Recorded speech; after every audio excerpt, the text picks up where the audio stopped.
British spy cinema in the 1970s wasn't all tuxedos and martinis. It was bruised, cynical, and full of double crosses that made your head spin. These films were smaller than the glossy blockbusters across the ocean, but they cut deeper and played dirtier. Ready for the leaks, the moles, and the missions no one wants to admit happened? Which of these buried thrillers will blindside you the most? Keep your cover tight. The dossiers you're about to see were not meant for comfort. The Intern Project, 1974. The pitch is wickedly simple. A rising power broker with a shadowy past arranges for 4 of his own operatives to murder each other on the same night, each kill triggering the next. No gunfights in foreign embassies, no rooftop chases at sunset, just phone calls, instructions, and a plan designed like a ticking clock. James Coburn plays the smiling architect of this clean sweep, a man who wants a spotless path to high office and knows exactly how to vacuum the dirt. Director Ken Hughes shoots the city like a pressure cooker. Every location feels practical, ordinary, almost boring, which makes the sudden violence hit harder. The fun of the film is procedural. You watch locked rooms set up, witness blind spots engineered, and feel every decision ricochet through the night. It plays like an evil math problem, solved by human weakness. What ages beautifully is the mood. This is espionage as corporate house cleaning, where favors, secrets, and recorded calls matter more than bullets. Critics at the time called it chilly. Today that chill feels modern, with Coburn's sharp calm performance and a finale that snaps shut like a steel trap. The Intern Project stands as a blueprint for the sleek, morally iced spy thriller that came later. If you like your cloak and dagger with no cloak and very sharp daggers, it belongs on your list. The Black Windmill, 1974. Michael Caine plays an MI6 officer whose young son is kidnapped to force the theft of top-secret microfilm. No time to posture. He goes rogue, plays every side, and walks into a world where colleagues smile to your face while selling you in private.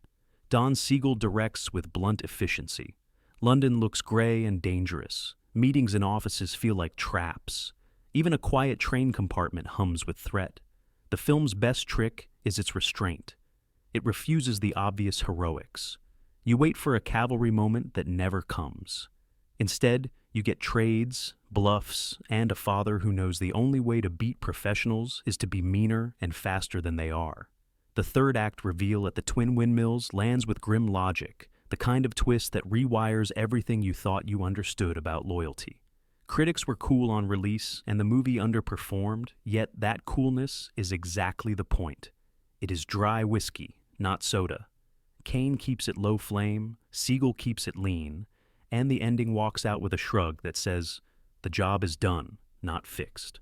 For fans of the underplayed, this is prime 70s steel. Spy Story, 1976. Len Dayton returns to the screen with another nameless intelligence man who never smiles for free. This time, the game is Arctic submarine tracking and identity fog. A British analyst follows a Russian naval mystery and finds himself sliding across false leads, silent corridors, and a London where nobody answers directly. Lindsay Shonteff directs with a thrift that fits the material. The result is cold air and colder glances. Dayton's flavor is all here. Offhand humor that sounds like a threat. Tradecraft that feels like homework until it turns lethal, and a lead who looks permanently underpaid. The film leans into deception over spectacle. You get brief flashes of action, then long stretches of chess, where a single misread memo can sink a career. It is the opposite of glossy. It is the smell of stale coffee in a secure room. Is it small scale? Absolutely. But that is the pleasure. Spy Story plays like an annex to real intelligence work, the B-sides and redactions rather than the headline case. If you grew up on Ipcress file sarcasm and budget-level brilliance, this quiet puzzle scratches the itch with a paperclip and a frown. Who? 1974. A scientist disappears behind the Iron Curtain after a car crash. Months later, a metal-faced man is delivered at the border, claiming to be that scientist, rebuilt by enemy surgeons. Is he the real man or an imposter engineered to steal secrets? Jack Gold's film plays it straight, a hushed Cold War guessing game with Elliot Gould as the American interrogator and Trevor Howard as the wised-up British presence. The hook is irresistible. Every scene asks the same question with a new angle: polygraph tests, personal memories.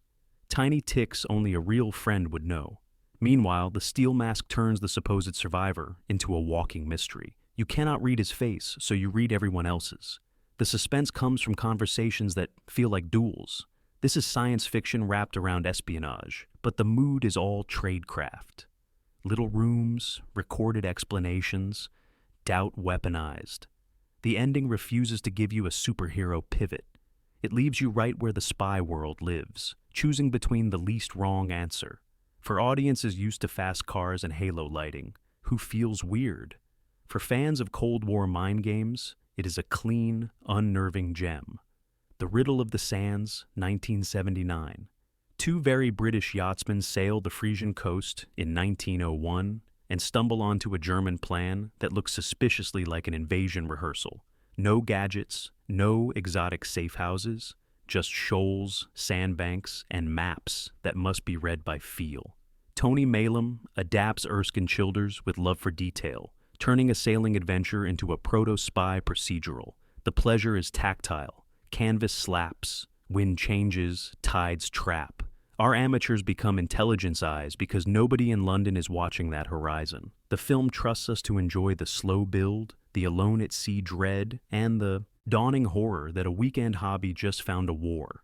Michael York and Simon McCorkindale bring a clean, old-world energy that suits the period. It is an oddity in late 70s cinema, a Victorian ghost walking into modern release schedules. That is exactly why it hits today. It feels handcrafted, stubborn, and quietly patriotic without speeches. You finish wanting to learn charts and keep your binoculars handy. For anyone who loves the idea that spying can be two friends with a boat and a notebook, this is your hidden classic. The Macintosh Man, 1973. Paul Newman in a British Cold War caper, directed by John Huston and written by Walter Hill, sounds like a guaranteed classic. Instead, you get a tough, no-frills jailbreak plot that critics shrugged at, which makes it ripe for rediscovery. Newman plays a thief recruited by British intelligence to infiltrate a ring by springing a high-value mole from prison. He becomes bait, then asset, then problem. Houston shoots Ireland and London like places where people actually live and scheme. No grandstanding, just crossings, handoffs, and small betrayals that leave bruises. James Mason glides in with aristocratic menace, and the best sequences are flat-toned and mean. The story keeps the conversations brisk and the violence ugly. Time has been kind to this one. Strip away expectations and you get a lean espionage machine about systems chewing up everyone inside them. Newman hardens the charm, Huston keeps the camera honest, and the ending lands with the exact right amount of bitter. Call it a quiet file stamped confidential and mislaid in the back of the cabinet. Open it now. Permission to Kill, 1975. Dirk Bogarde runs an off-book operation to stop a charismatic exile from returning to his homeland and toppling a dictator. The brief is vague, the stakes are high, and every method is on the table. Cyril Frankel's film moves across Europe with a cool hand, while Ava Gardner and a young Timothy Dalton orbit the plan with sharp, watchful eyes. This is arm's-length espionage. The mission is plausible deniability. Apply pressure, seduce, blackmail, break alliances just enough to delay the political clock. The film's best scenes involve calm people suggesting indecent solutions in soft voices. It gives you the logistics behind a headline, the meetings where consciences are traded for stability. If you want clean answers, look elsewhere. Permission to Kill has the nerve to show professionals doing ugly things for what they call the greater good. It is cool to the touch and dangerous at the edges. When the credits hit, you realize the title was not a question. It was a description of the job. The Sellout, 1976. Oliver Reed as a burned spy trying to escape the mess he helped create is a perfect 70s premise. Peter Collinson sets the story in Israel, where a former CIA man discovers that both sides want him quiet, and the city is a chessboard with no safe corner. Richard Widmark plays the one old friend who might help or sell him depending on the hour. The film's power comes from its mood, sunlight and paranoia, public places that feel hostile, conversations that start warm and end like frostbite. Reed brings bruised pride and bad decisions, A man who used to be the hammer and now hears nails in the walls. The action is efficient, the double crosses come quick, and every phone call sounds like a trap in plain English. It slipped under the radar in a year crowded with louder releases. But the bones are strong. If you crave espionage that lives in the space between rival departments and past sins, this is a tidy, underseen entry from a director who knew how to make pressure cook. The Executioner, 1970. George Peppard plays an MI5 officer who suspects a colleague is a KGB plant. No one believes him, and the only way to prove it is to step outside the rules. The title tells you how far he goes. Sam Wanamaker directs with a noir edge. London looks wet, grim, and unforgiving. Meetings feel like interrogations, even when nobody raises a voice. The film is blunt about the cost of certainty. Once you decide you are right, every action starts to look justified. Peppard gives the role a tight, coiled energy, exactly the vibe of a professional who has seen too much and fears he'll be next on a list. Judy Geeson adds a spark as the secretary dragged into shadow work because she is smarter than the men who ignore her. This is the anti-Bond, a story about a hunter who may be building the case he wants to believe. It is tense, it is bitter, and it has a sting that lingers. File it under rare British Cold War pieces that punch far above their profile. Kalen, 1974. Edward Woodward's working-class assassin graduates from the landmark TV series to a big-screen operation that keeps the grit and adds scope. Kalen is the cleaner you hire when the paperwork cannot exist. He is smart, angry, and burdened by a conscience that flares at the worst times. Don Sharp directs with hard elbows. The fights look like they hurt. The offices look like they smell of cigarettes and fear. The brilliance of Kalen is tone, no glamour, no clever tech. Just men with files, bosses with dead eyes, and an agent who knows that every favor becomes a leash. Woodward makes silence feel violent. Russell Hunter's Lonely brings pathos without softening the edges. It is rare to see a spy film this committed to the idea that victory still feels like losing ground. If you love your espionage closer to the curb, this is prime material. It is also proof that British cinema could translate a hit series to film without sanding off the roughness that made it great. The Human Factor, 1979. Graham Greene gives you the slow drip of dread. Otto Preminger gives you the measured style. Tom Stoppard gives you dialogue that cuts. The story is simple. A leak inside British intelligence points toward Africa desks and quiet rooms. The hunt for a mole turns into a study of marital strain.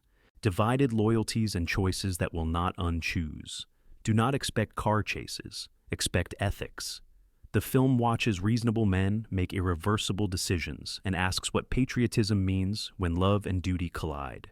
Nicole Williamson brings melancholy gravity, while a parade of familiar British faces tighten the noose one meeting at a time. It was dismissed as talky on release. Decades later, it feels like the real thing, a sober, grown-up spy movie about the cost of belonging to a system that can never love you back. It ends not with fireworks, but with the quiet weight of consequences. That is green. That is the point. Zeppelin, 1971. World War I espionage is a rare flavor, and this picture serves it straight.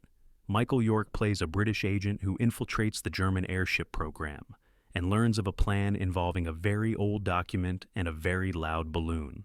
There is romance, sabotage, and a rolling cloud of hydrogen that turns every scene into a fuse. The value here is texture, training hangars, rope teams, engineers who speak in clipped sentences. Etienne Perrier builds a convincing world of early aviation, where courage looks like crawling along a girder in the wind. The mission itself is mad and audacious, the kind of wartime gambit that sounds like a pub story until someone shows you the paperwork. It is not a footnote. It is a window on a different era of spying before microfilm and after cavalry. The special effects are practical, the sense of height is genuine, and the ending pays off both the romance and the risk with old-fashioned satisfaction. File under lost subgenre worth reviving. Operation Daybreak, 1975. Lewis Gilbert stages the true story of Operation Anthropoid, the mission to assassinate Reinhard Heydrich in occupied Prague.